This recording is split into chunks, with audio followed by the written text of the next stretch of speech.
Hello everybody, this is Paul Neeson with Torah Life Ministries, and we are reading the Torah portion for this coming Shabbat. We're up to the 46th reading in this year's cycle. It's going to be Deuteronomy 7:12 to 11:25.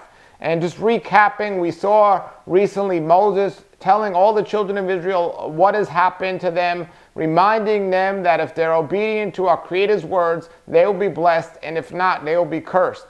And as a health teacher, I can tell you that blessings and cursings are opposites, and disease is a curse. And many people brought disease amongst them. There were three common outcomes that we've seen of being disobedient. One of them was stricken with disease, another of them was being cut off from the community, and another of them was a premature death. And these are three common consequences, even today, of being disobedient to our Creator's words. And when I say disobedient, I'm not only talking about the results of what we do, but really our heart of what we desire to do. We might not be perfectly 100 obedient when we try to do something, but He knows our heart, and He knows if we are studying the Word, if it's on our heart, and if we're upset when we're not able to obtain the goal of being obedient to something, or do we just blow it off like, oh, it wasn't important. So He knows our heart, and He determines the outcome and the result. And I'm telling you here, and it goes over in this week's Torah portion, about blessings and curses. And we're going to start here right now in Deuteronomy 7:12. And in Deuteronomy 7:12 it says, if you listen to these regulations and faithfully obey them, and what we're talking about is the Torah, the commands, the guidelines and instructions of our Creator. Our Creator will keep His covenant of unfailing love with you, as He promised with an oath to your ancestors. So what we have to do is keep the guidelines and instructions. That is the agreement and the covenant. And in return, He will give unfailing love, and it'll be with us. He will love you and bless you. He will give you many children. He will love you and bless you and give you many children. So these are three consequences of listening, paying attention, and being obedient to our Creator's words. He will love us, He will be with us, and He will give us many children, and He will bless us. It says He will give you fertility to your land and your animals. When you arrive in a land He swore to your ancestors, you will have large harvest of grain, new wine, and olive oil, and great herds of cattle, sheep, and goats. Now, this was back then Moses talking to the children of Israel about the blessings. And these things I just mentioned might not sound too significant right now, about having wine and grains and olive oil and all this cattle. But I'm telling you, back then, that was a blessing. That's like saying today, He will bless you and He will give you food so you will never go hungry. He will provide you with rain so you can grow your crops and you will never go dry. So this is a tremendous amount of blessing. Basically, He's saying you're not going to starve because you're listening and obeying my words. Now, one of the opposites of that is those that were disobedient. Many times He caused a severe famine throughout the land, and the people did not have these things. So He's saying if you listen, you will be blessed by these things. You will be blessed above all the nations of the earth. None of your men or women will be childless, and all your livestock will bear young. And we just know today that there are so many people out there that are having difficulties conceiving, and there are very unhealthy, unholy people that conceive, and then there are very righteous people. They might not be the healthiest that have trouble conceiving.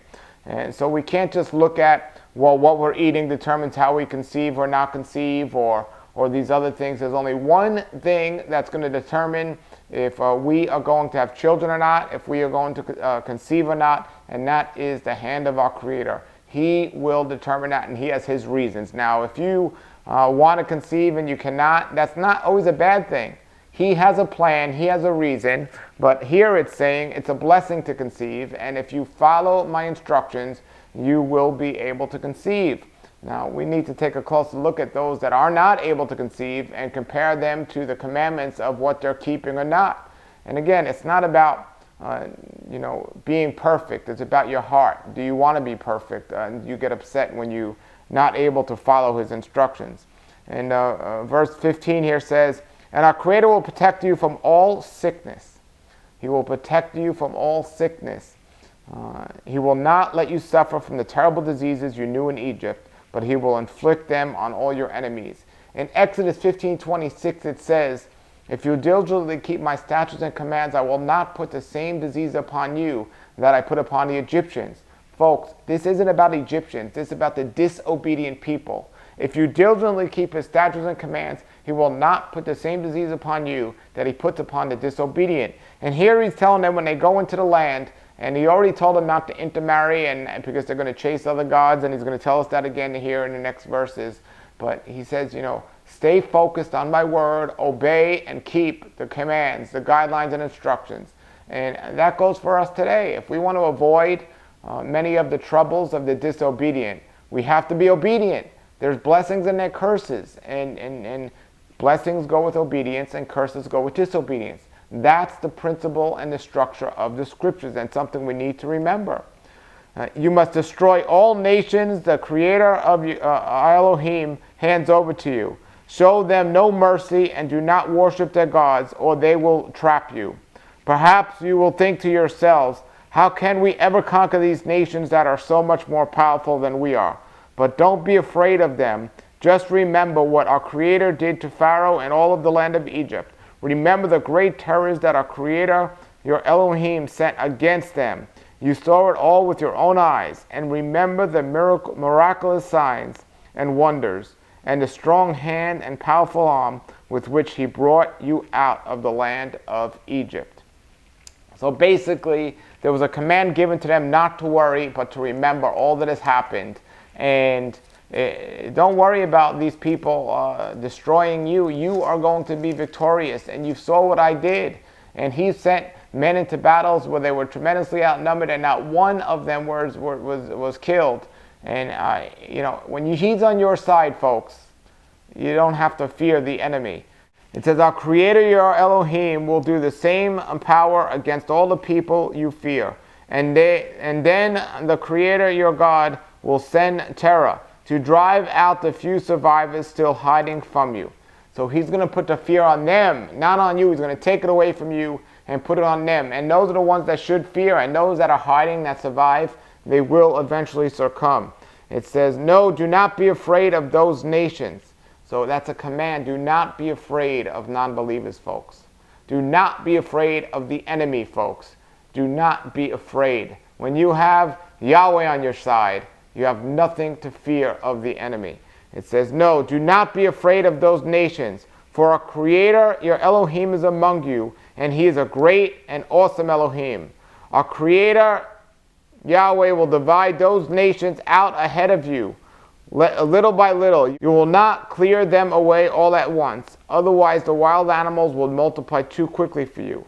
But our Creator, your Elohim, will hand them over to you. He will throw them into complete confusion until they are destroyed. He will put all their kings in your power, and you will erase their names forever from the face of the earth. No one will be able to stand against you, and you will destroy them all. What a great prophecy or promise that is, if we're obedient, that the enemy cannot overtake us ever, and we will destroy them, and their name will be erased from the earth. If you're going through any trials right now, and you're worried about things that might happen that might not go right, look, folks, just get back to being right with the commands, guidelines, and instructions of our Creator, and let him take care of it. Put it in his hands. And he already told you that if you're obedient, you will persevere and everything will be fine. Verse 25, you must burn their idols in fire. You must not covet their silver or gold that covers them. You must not take it, or it will become a trap to you, for it is detestable to our Creator, your Elohim. Do not bring detestable objects into your home, for then you will be destroyed just like them. You must utterly detest such things, for they are set apart for destruction. Now, this is a very interesting thing, and I spoke about this in videos I've done in the past. There are some Torah teachers that are bringing people out to the land of Israel, and they're going to Sodom and Gomorrah, and there's actually ash left over and hard stone, sulfur that's left over from Sodom and Gomorrah and everything that happened there. And people are bringing these things home as souvenirs. I actually met a person that said he brought this home, and ever since he brought it in his house, curses and terrible things started happening to him. And as soon as he got rid of it, everything cleared up and was okay again. And I'm not claiming or saying that this is definitely the reason. But I am saying this is something to consider if you're one of those people that brought something home, or just in general. It says, again, you must not bring these detestable things in your house. Now, was that a detestable thing? It certainly wasn't a good occasion, a thing that happened. So we got to be careful with these souvenirs. Now we're up to chapter 8 here of Deuteronomy, and it says, a call to remember and to obey. Remember and obey. These are two things that the church has forgotten today, that Christians haven't been taught, and they actually speak against it because that's what they're taught. To remember and obey. Remember what has happened. Never forget, and it goes all throughout the scriptures. Do not forget when I took you out of the land of Egypt. Do not forget the covenant. Do not forget the Torah. Remember it. But don't just remember it. Obey it. Now, how could you remember it and not obey it? That's a great question, because if you remember it, that's on your heart. You're not going to forget. And when something comes up, you're going to be obedient because you know what happened to the people that weren't. The only people that are going to be disobedient are the people that don't know the consequences that always happen to the disobedient. And I'm telling you, as somebody who knows and remembers what happened to the disobedient, I plead with you to stop being obedient to the word of our Creator and get away from this talk of, oh, it's legalism and stuff. No, it's not legalism. It's called righteousness, about being obedient to the instructions and guidelines of our Creator. So be careful to obey all the commands I am giving you today. Now, folks, it doesn't say some of the commands. It says be careful to obey all the commands that I'm giving you today. Then you will live and multiply, and you will enter and occupy the land that our Creator swore to give your ancestors.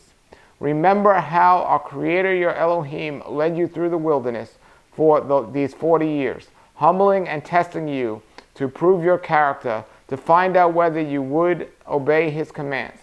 So here it is. He was bringing them through the desert for 40 years, and they were being tested to see if they will obey those commands. And every person that didn't obey those commands, guess what? They weren't going into the promised land. They failed the test. Well, we have a test as well, folks. And again, I'm not saying we're saved by works, but if we're truly saved, we should have every desire to do His works.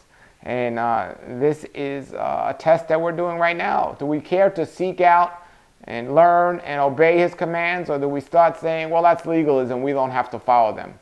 You know, there are severe consequences for saying that. I mean, it's worse to say you do believe in Him and not follow Him, because that means you're a liar. And that means you know when you're not doing. It's worse than to know and not do is worse than to not know and not do. And that's what you're saying here. So many of you don't know, but many of you know, and you're just mixed up with the Christian mindset of today that teaches we don't have to be obedient to His word. So it says, yes, He humbled you by letting you go hungry and then feeding you with manna, a food previously unknown to you and your ancestors. He did it to teach you that people do not live by bread alone. Rather, we live by every word that comes from the mouth of our Creator. Now we start getting into some of the answers of why certain things happened. The people would ask Moses over and over again throughout the previous books we read, why would our Creator bring us out here to die? Why didn't He let us die in Egypt? Why would He bring us out all the way in the middle of the desert and starve us to death and so on? Well, now we start getting some of the answers. He did many of these things. Basically, He was preparing the children to understand how they were to act and how they were to think when they go into the promised land. By understanding it's not by bread alone, but it's every word of the mouth of our Creator. By understanding that foundational teaching, then we could overcome anything and not fear anything. Understanding it's not in this physical food, but it's in our Creator. He determines all things. And Moses continues and says here, for all these 40 years, clothes did not wear out and your feet did not blister or swell. Think about it just as a parent disciplines a child. Our Creator, your Elohim, disciplines you for what is your own good. And that's what lessons are all about. And He was giving them a lesson. But it's very interesting here that it says that their feet did not blister or swell. Well, one of the consequences of malnutrition is sickness and disease. But the final results of that are often a swelling of the feet. You look at this with people with diabetes today and other diseases. They have the swelling of the ankles and the feet. Well, here, He gave them manna. And the manna was something they didn't know before. But it says they got through eating that for all these years without having any swollen feet. Every single nutrient it provided. every single nutrient. And just that's what his word does. It provides everything we need if we're obedient to it. Another thing is 40 years walking through the desert and they didn't get any blisters on the same pair of shoes. I mean, when it says, remember what I've done for you, it's to humble you and to understand who he is and his awesome power. You know, when I got saved, when I read the Gospel of John and I saw he was bringing people back from the dead and doing all the miracles that he did, nobody else can do what he did. I knew right away he was the Messiah. And remembering what he did for us and what he did to the children coming out of Egypt, going into the land of the promised land, amazing. So now here it is, folks. Moses telling the people in chapter 8, verse 6, so obey the commands of your Creator Yahweh by walking in his ways and fearing him. That's it. That could sum up everything we are to do as a believer. I'll say it again. Obey the commands of Yahweh your Elohim by walking in his ways and fearing him. That's it. That is it. Decline your ways. Decline means to bend. Bend your ways to his sayings. So obey the commands of your Creator, Yahweh, by walking in his ways and fearing him. It goes on to say here in verse 7, for our Creator Yahweh is bringing you into a good land of flowing streams and pools of water, with fountains and springs that gush out in the valleys and the hills. It is a land of wheat and barley, of grapevines, fig trees, pomegranates, and olive oil and honey. It is a land where food is plentiful and nothing is lacking. It's a land where iron is the common as stone and copper is abundant in the hills. When you have eaten your fill, be sure to praise your Creator for the good land he has given you. So again, it goes back to always remembering when you have eaten and you've been satisfied, when you've met your nutritional needs. It says always remember the good land he has given you. And then here there's a but to this, and the but is well, this is the reality. Verse 11. But that is the time to be careful. Be aware that in your plenty you do not forget your Creator, your God, and disobey his commands, regulations, and decrees I am giving you today. Now, we have a tendency in our human nature when things are going good to forget all he has given us. We just look at him when things are going bad and we start praying. Well, we got to thank him always when things are going good. We got to remember that.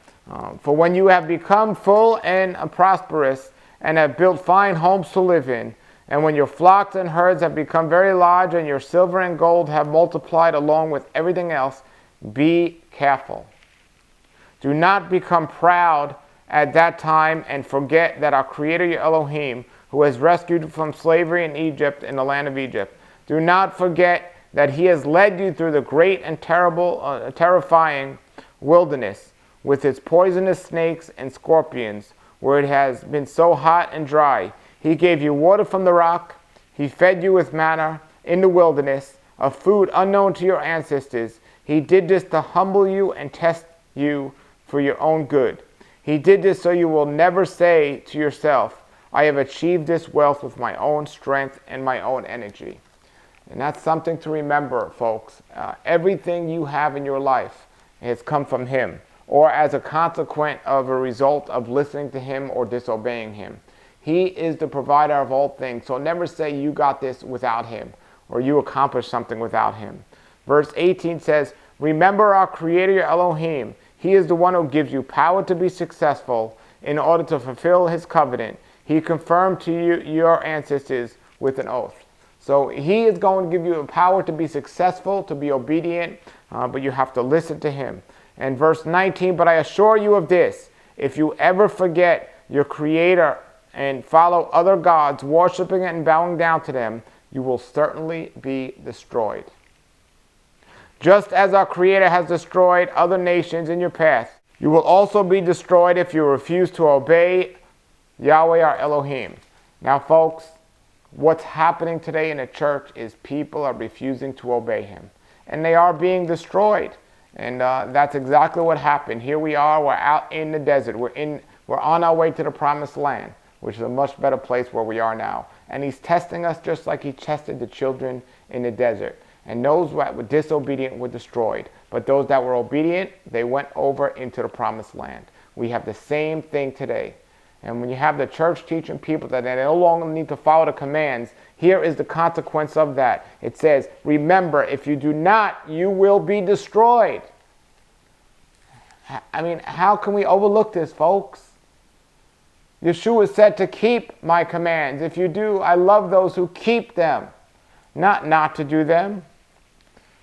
Let's get into chapter 9 here of Deuteronomy. It says, listen today, Israel. You're about to cross into the Jordan to take over the land belonging to nations much greater and more powerful than you. They live in cities and with walls that reach to the sky. The people are strong and tall, descendants of the famous Anakite giants. You've heard the saying, who can stand up to the Anakites? But recognize today that our Creator is the one who will cross over ahead of you, like a devouring fire to destroy them. He will subdue them so that you will quickly conquer them and drive them out, just as our Creator has promised. After our Creator, Yahweh, has done all this for you, don't say in your hearts that our Creator has given all this land because we are such good people. No, it is because of the wickedness of the other nations that He has been pushing them out of your way. Some people that don't understand the scriptures or don't read it will say, I don't know how that our Creator can be so mean and just destroy people and push them out of the way. Look, folks, these people that were in the land had over 440 years to know the children of Israel were coming. And the only one that turned her heart and did something about it was Rahab, and she was spared. All these people had that same opportunity, but they decided to keep living their detestable lives against our Creator, and they got the results that they got. They were destroyed. And guess what? We have that same thing. We know the outcome. We know that's supposed to come because that's what it says in the scriptures. And Yeshua says the only way is through me, and if you love me, you will keep my commands. Well, folks, just like those people know, you know. And are you going to do something about it? Or are you going to do what those people did and continue your disobedient life and get the consequences they got? It says, no, it is because of the wickedness of the other nations that He is pushing out of your way. It is not because you are so good or have such integrity that you are about to occupy the land. Our Creator will drive these nations out ahead of you only because of their wickedness. And you are to fulfill the oath He swore to your ancestors, Abraham, Isaac, and Jacob. You must recognize that our Creator, your Elohim, is not giving you the land because you are good, for you are not. You are a stubborn people. And that's a powerful thing to know, that we are not good, because in our own sin nature, we are not good at all, and we need Him to understand that, His ways are good and our ways are not good. And if you have a person on trial in a court and they see the judge and the judge is a corrupt judge, they might be excited because they know they might get set off free. But if they know that judge is righteous and good and the criminal knows they're not good, they're going to worry.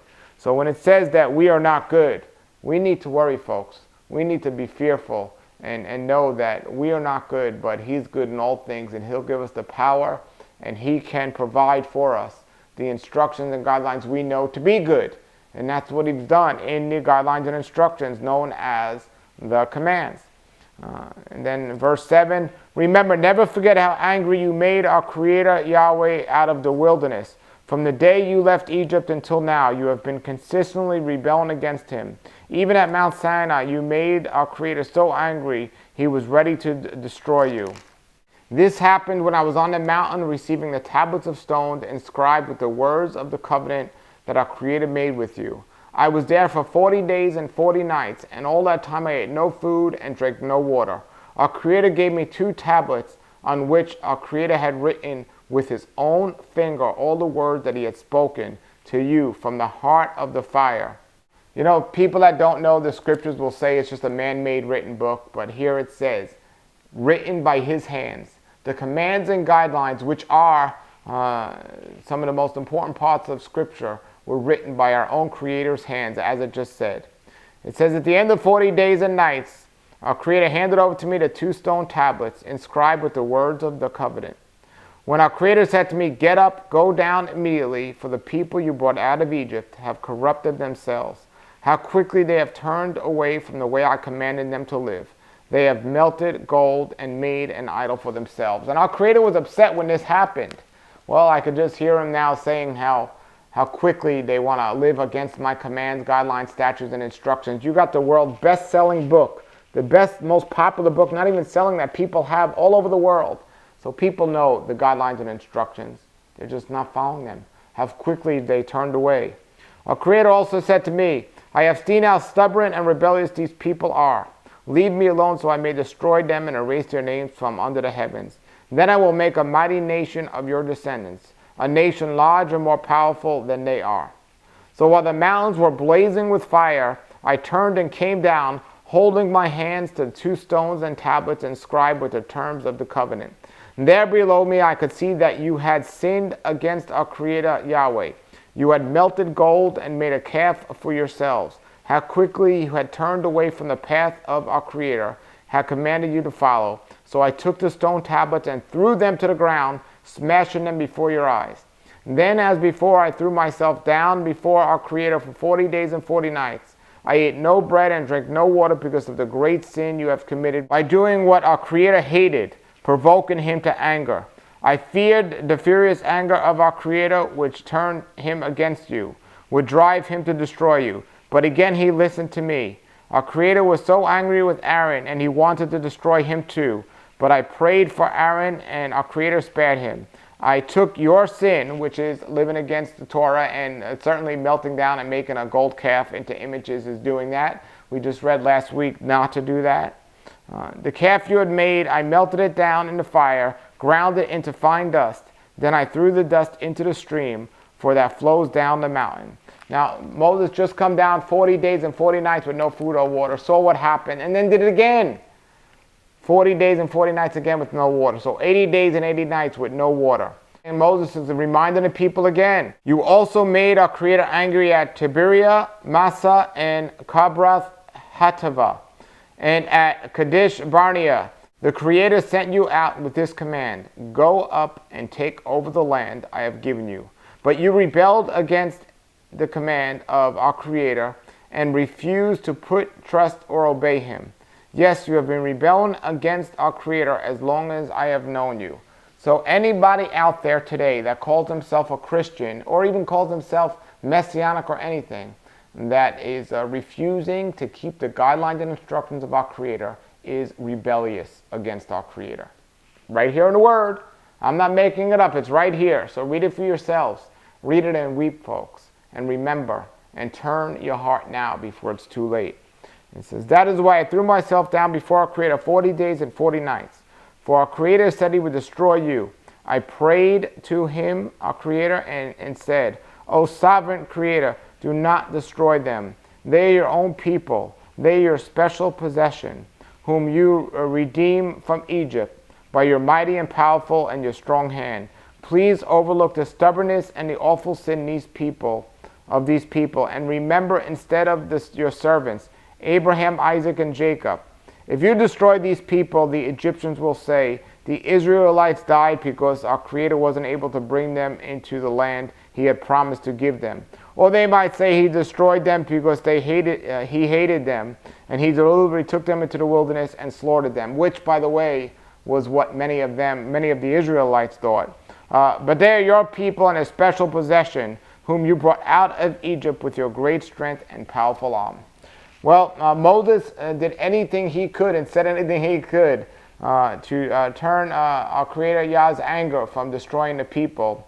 And he was successful at doing that. But we do have Yeshua today as our Redeemer. But if we continue to prove we don't love him, just giving lip service and not following his commands, he's always there for us if we are obedient. But when we're disobedient and living a life in sin, Scripture says it over and over again. I hate those who hate me. And the opposite of love is hate. Those that love me will keep my commands.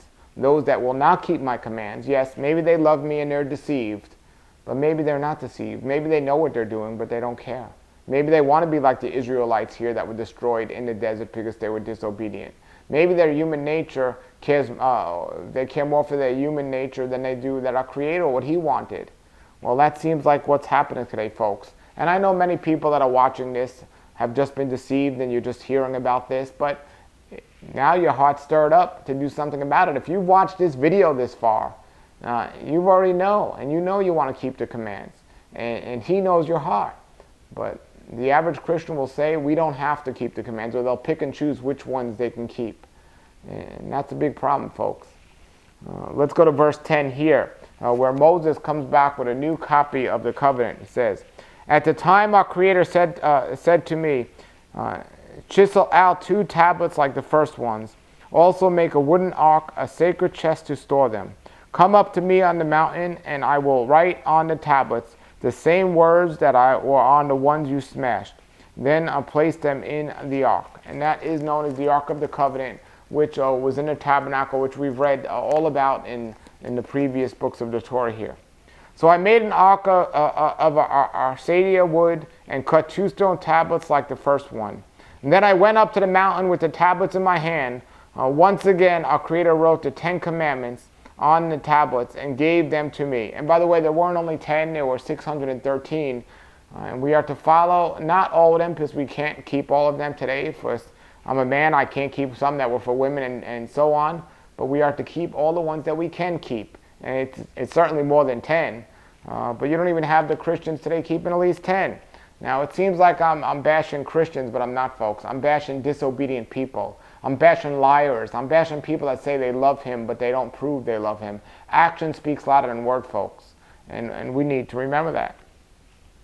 "Once again, our Creator wrote the 10 commandments, and the tablets were given to me. They were the same words our Creator spoke to you from the heart of the fire on the day that you were assembled at the foot of the mountain. Then I turned and came down the mountain and placed the tablets in the Ark of the Covenant which I had made, just as our Creator commanded, and the tablets are still there in that ark." Now that ark has never been found, and if it will be found, you will find those same tablets right in there today. "The people of Israel set out from the wells of the people of Jachan to travel to Mosera, where Aaron died and was buried. His son Eleazar ministered at the as high priest in his place. Then the journey to Goldolah, from the Jataba land with many brooks and streams. At the time our Creator set apart the tribes of Levi to carry the ark of the covenant and stand before our Creator and his ministers, and to pronounce blessings in his name. These are their duties to this day. That is why the Levites had no share of property or possession in the land among the other Israel tribes. Our Creator himself is their special possession, as our Creator, your Elohim, told them. As for me, I stayed in the mountain and our Creator's presence for 40 days and 40 nights, as I had done the first time. And once again our Creator listened to my pleas and agreed not to destroy you. Then our Creator said to me, get up and resume the journey and lead the people to the land I swore to give their ancestors, so they may take and possess it. And again, this is Moses recapping and telling the people, reminding them, because they forgot what had happened, so they could be humbled and be saved, but they still didn't get it. Moses himself has already been told he's not going to go into the land, but he's still telling the people what they happen and what they are to be doing. Verse 12, and now we're going to get into this call of this love and obedience. It's two things, folks, love and obedience. Verse 12. And now, Israel, what does your Creator Yahweh require of you? So I say to all believers out there, what does our Creator require of us? It says he requires only that you fear our Creator Yahweh and live in a way that pleases him and love him and serve him with all your heart and your soul, and must always obey his commands and decrees that I am giving you today for your own good. It doesn't say sometimes, it doesn't say for a few generations, it says always obey these commands I am giving you. So loving him is not enough. If you love him, you will obey his commands, always, and that's what it says. Man, these people got it wrong today when they say we don't gotta do anything because we have his grace. Well, you know what, folks? If you say you have his grace so we don't got to keep the word and follow the commands, well, then, you know, without the commands and without the Torah, there's no such thing as sin, because sin is transgression of the Torah. So if you don't need Torah, then you don't have sin in your life. And if you don't have sin in your life, what do you need Yeshua for? Ask yourself that, all right? Man, oh man. Okay, verse 14. Look, the highest heavens and the earth and everything in it all belong to our Creator, your Elohim. Yet our Creator chose your ancestors as the objects of his love, and he chose you, the descendants, above all the nations, as is evident today. Therefore, change your hearts and stop being stubborn. For your Creator, Yahweh, is the God of all gods, and he is the Elohim of all Elohims. He is the great Elohim, the mighty and awesome God, who shows no partiality and cannot be bridled. He ensures that orphans and widows receive justice. He shows love to the foreigners living among you and gives them food and clothing. So you too must show love to foreigners, for yourselves were once foreigners in the land of Egypt. You must fear our Creator Yahweh and worship him and cling to him. Your oath must be in his name alone. He alone is your Elohim, the only one who is worthy of your praise, and who has done these mighty miracles that you have seen with your own eyes. When your ancestors went down into Egypt, there were only 70 of them, but now our Creator, your Elohim, has made you as numerous as the stars in the sky, fulfilling the covenant that he gave to Abraham, Isaac, and Jacob, that the descendants will be just as much and more as the star in the sky, or you can count the grains of sand. This will be more than all of that. So we're going to continue here. This is the last chapter in this week's Torah portion. We're going to chapter 25. Now there are 32 verses in chapter 11, but we're only going to be reading 25 of them. It says, you must love your Creator and obey all his requirements. Love him and obey all his requirements, his decrees, regulations, and commands. Keep in mind that I am not talking about your children who have never experienced the discipline of our Creator, your Elohim, or seen his greatness and his strong hand and powerful arm. They did not see the miraculous signs and wonders he performed in Egypt against Pharaoh and his land. They did not see what the Creator did to the armies in Egypt and to their horses and chariots, and how he drowned them in the Red Sea, and they were chastising you. He destroyed them, and they have not recovered to this very day. Your children didn't see how our Creator cared for you in the wilderness until you arrived here. They didn't see what he did to Dantan and Abiram, the sons of Eliab, the descendant of Reuben, or when the earth opened its mouth and the Israel camped and swallowed them up, along with their households and tents and everything living in there belonged to them. But you have seen what our Creator performed in all these mighty deeds in your own eyes. And he talks to them and tells them, tell these things to your children. They haven't seen them, but you have seen them. And by living as an example of being humble and understanding his great power, your children will learn it. And now we get into the blessings and the curse, folks. The blessings and the curses.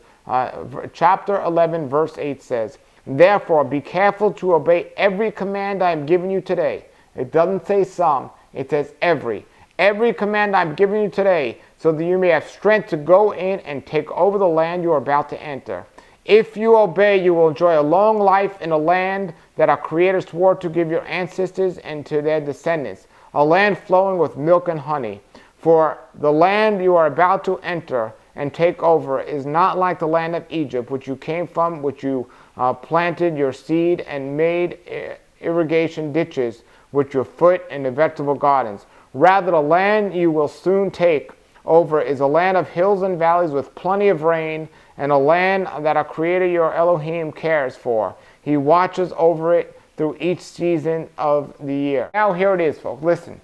If you carefully obey all the commands, not some, but all the commands that I am giving you today, and if you love our Creator and serve him with all your heart and soul, then he will send the rains in their proper seasons, and early and late rains, and you can bring in your harvest and grain, new wine and olive oil. He will give you lush, pastoral land for your livestock, and yourselves will have all you want to eat.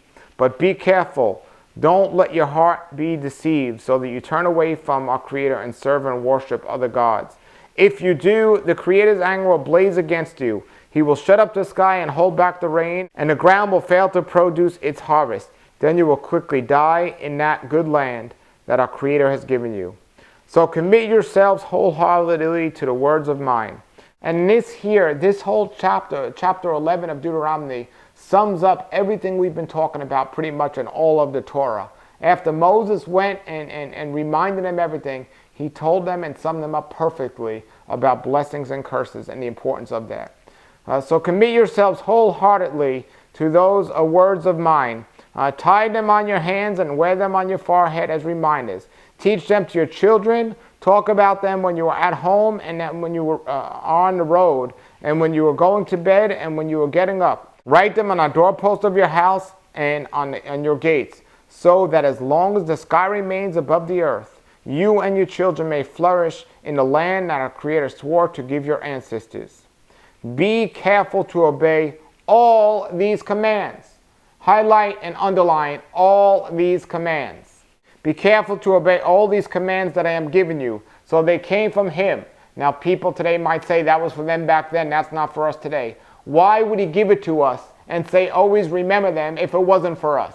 Why would He say, well, I'm going to erase the whole first part of the original covenant and just give them a renewed covenant, which is going to be so different that they don't have to do those things? No, He gave it to us to understand what righteousness is all about, to understand that we are a sinful nation, and to understand we are not to be rebellious against His words, but we are to do it. And it's not going to be burdensome for us if we love Him.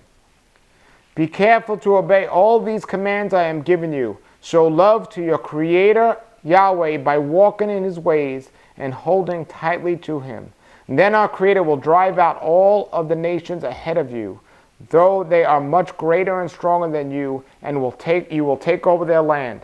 Wherever you set foot, the land will be yours. Your frontiers will stretch from the wilderness in the south to Lebanon in the north, from the Euphrates River in the east to the Mediterranean Sea in the west.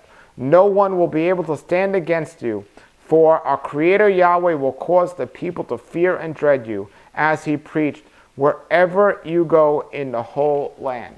All right, everybody, that is the Torah portion for this week.